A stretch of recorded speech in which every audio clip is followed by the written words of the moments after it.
Hey everybody. All right, this reading is for my air signs for the month of June for Gemini, Libra, and Aquarius. I did pull some cards initially to get a foundation of your reading for the sake of time and understanding. And then we will pull some cards live as well. Felt the need to clear the energy for you here and maybe for myself.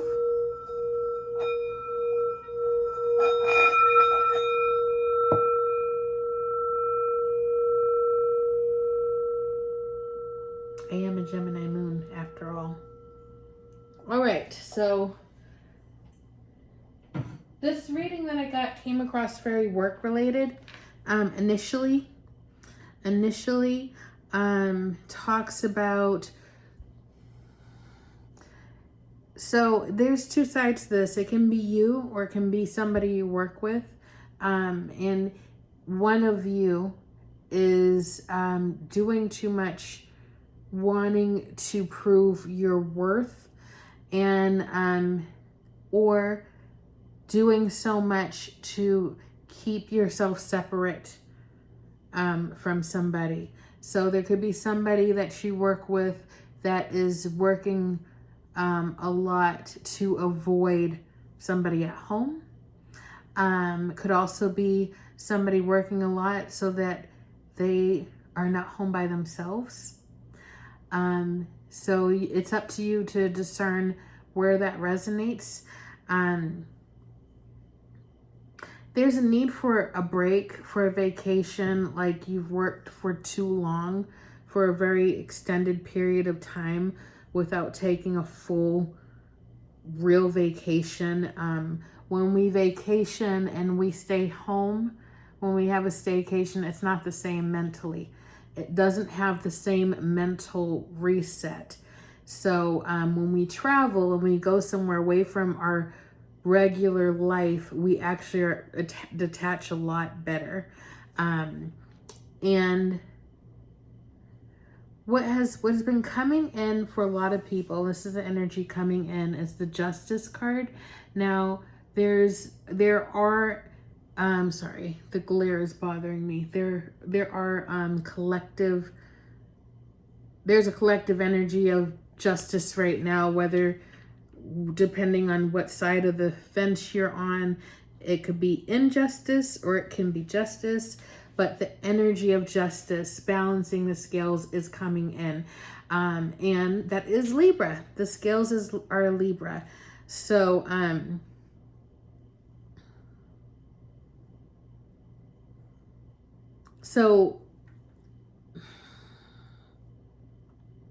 So with balance, we're talking about your life after the collective part of it. Sorry, I just had to grasp what was coming in.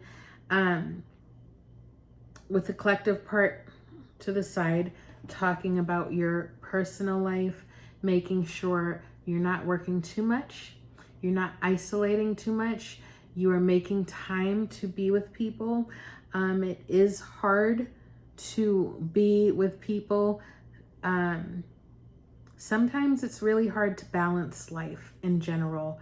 If you have guilt, if you have any feelings of guilt, because there's a challenge, and the challenge is like the friendships and getting together, but as it being a challenge is like there's not enough time to do that. And if you have any guilt around that, just be careful not to be too hard on yourself.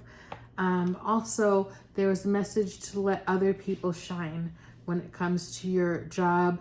I think that you may be used to having to do the most of anybody to get the same amount of praise as anybody. Like you have to work harder. And if that is the case, that's not your reality now.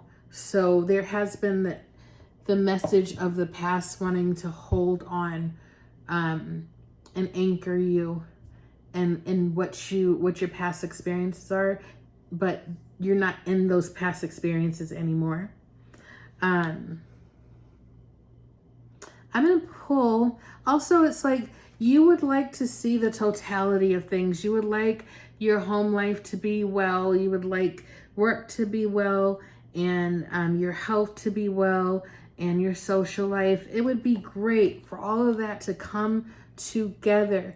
And it seems like you get one thing good and another thing you then have to focus on because it starts to fall apart, or you just can't maintain the harmony and balance in all aspects of your life. And if that is the case, the strong message here is to make sure that you are focused most on the utmost your well-being. Your well-being should be at the top. So if the challenge is social life and friendships, yeah, you want this in your life and it's fulfilling for you, but more importantly is your well-being and your mental health. So if that's how it has to be, if you have to sacrifice one thing for another, put that part top, put your well-being at the top, because it's easier to have that be your priority and then have other things fall underneath it. Because the more well you are, then the more you can branch out to all these other things that need your attention. You want to have a full cup, basically. You want your cup to be full as possible. And also the message about someone who keeps doing too much and overworking themselves. That could be you, but that could also be somebody you work closely with. And you can see that it might cause them some stress and some, maybe they get sick a lot or something. And you can only really have compassion for that person and help them where you can. And if it's you, just be careful that you are making sure that you are not pulling from an empty resource, that you are taking time to refill. Yeah. And also, it won't always be like this. It won't always be like this. If you're working a lot, if finances are a difficulty, it's not always going to be like that. The energy that's coming in wants to bring things to balance, wants to resolve old karmic wounds, wants to wants to show you, bring you to a new way of living. So the letting go card came up for you guys, and this card for you is about having too many thoughts, too many things to focus on. This is like your brain. Those dogs are your thoughts, and those leashes are you trying to rein it all in. And so racing thoughts, anxiety about which door to go through, like what choices can you make to better yourself in your situation, being uncertain as to what's the right steps to take. And I think it's about rest and rejuvenation. It's about spending time recuperating, recovering,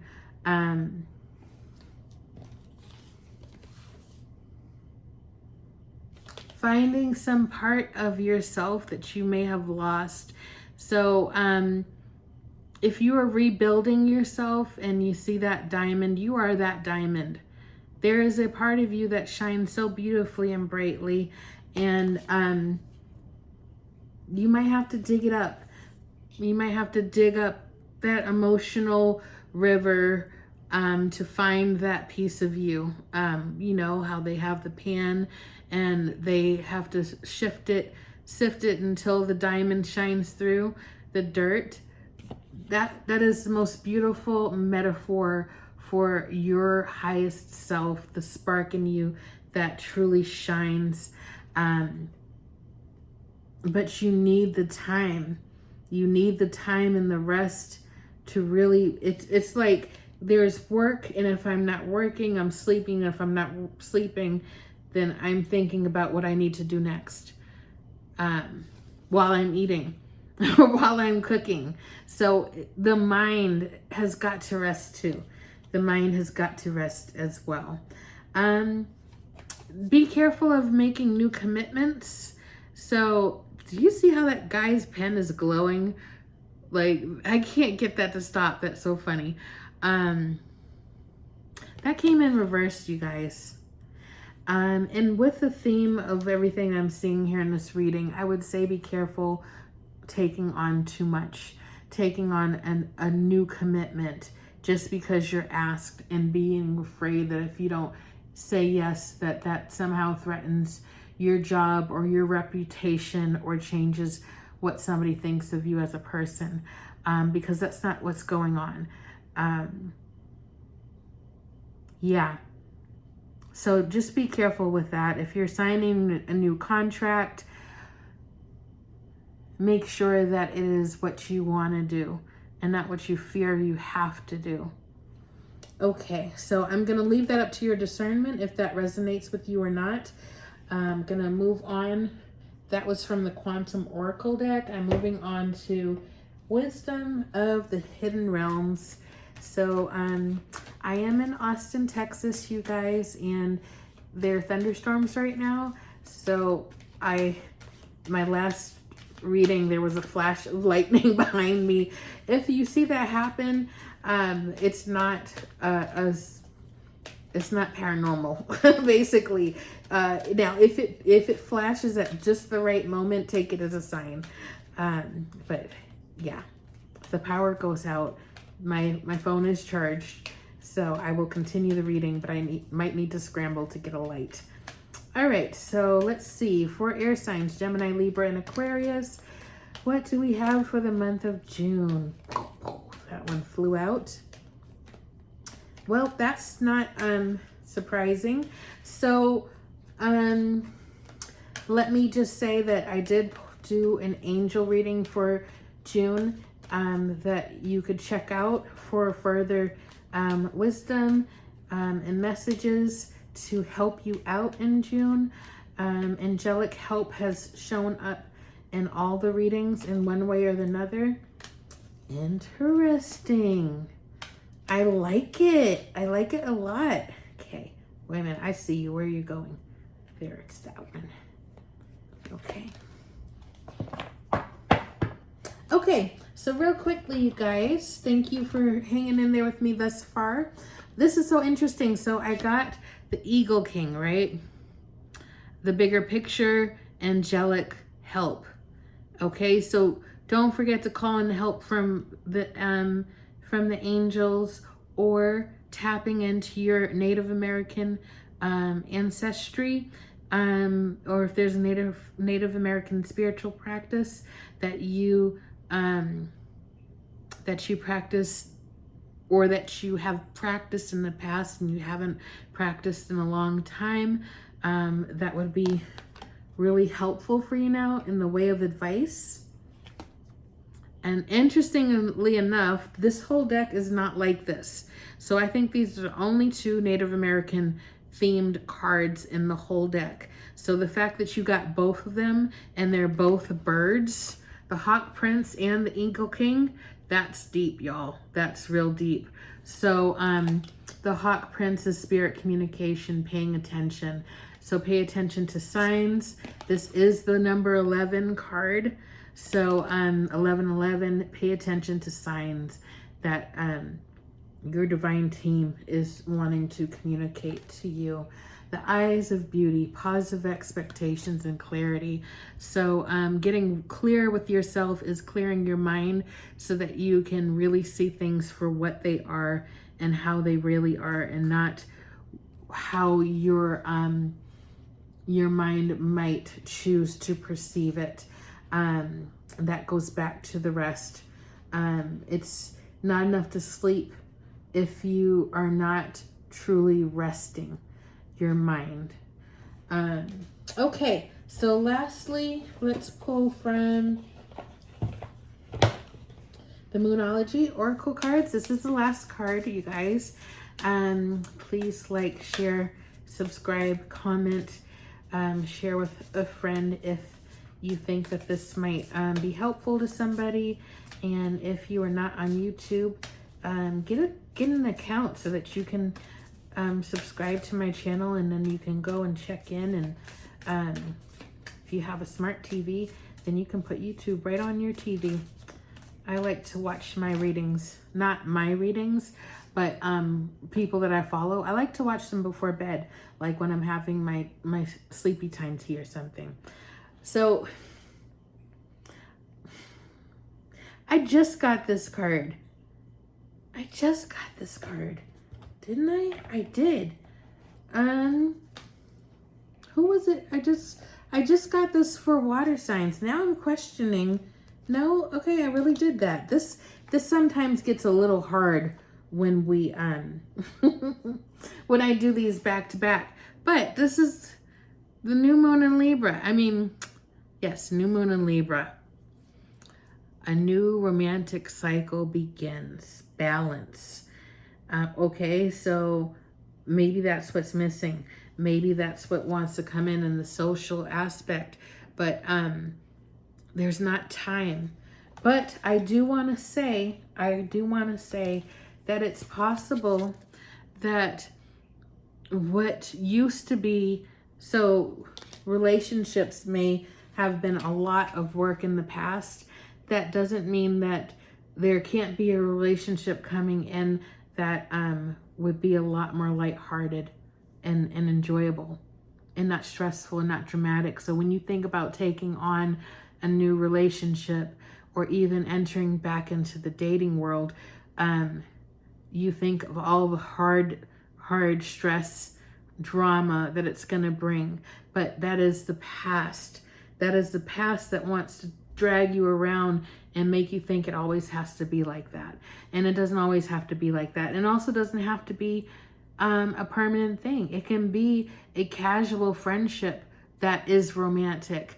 It can be a situation where you're like, look, this is all I got. I can't be answering your call every day. I just don't got the time or the energy. And like, cool. Well, you want to hang out next weekend or the weekend following? Sure. And it's just lighthearted like that. That's okay too, because that can also provide healing. So I'll leave you with that. Balance in your life includes your social life. But again, what are we focused on as a priority? Your well-being, your clarity of mind, clearing racing thoughts, negative thoughts, matching those negative thoughts with positive affirmation, doing things that will assist you in feeling more complete and feeling more confident about your future. Okay, well, I hope you guys have a great June. That's it. Have a great night or day wherever you're at. Bye.